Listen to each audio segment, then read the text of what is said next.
করবেন। এই রকম একটা নির্লজ্জ মিথ্যাবাদী, এই রকম একজন অমানবিক যার হৃদয় নেই, জুনিয়র ডাক্তাররা মেরুদণ্ড রেখে এসেছিলেন বিনীত গোয়েলকে। জুনিয়র ডাক্তারদের বলবো সুযোগ পেলে নবান্নতে গিয়ে একবার হৃৎপিণ্ডটাও রেখে আসবেন।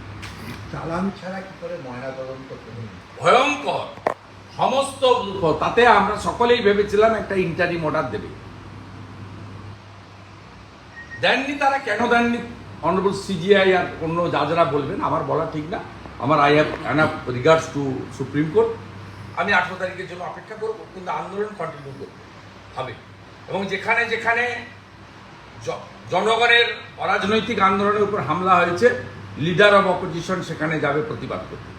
আজকে জলপাইগুড়ি সার্কিট বেঞ্চ থেকে আমি অর্ডার বের করেছি, আগামীকাল মাথাভাঙাতে আমার প্রতিবাদ মিছিল আছে।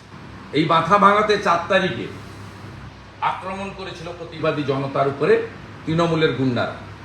ঠিক একইভাবে আজকেই আমাদের ব্যারাকপুর সাংগঠনিক বিজেপি জেলা থেকে আবেদন করা হয়েছে।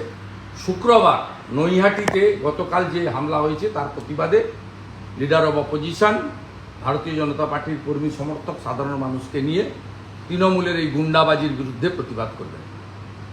শুনুন, স্বাস্থ্য ভবনের এসওপি বলছে যে 6টার পরে ধর্ষণের ঘটনায় কখনো ময়না তদন্ত করা যায় না। সবাই দেখেছে, আপনারা ওয়েট করুন সুপ্রিম কোর্ট কি করে তার উপর ওয়েট করুন।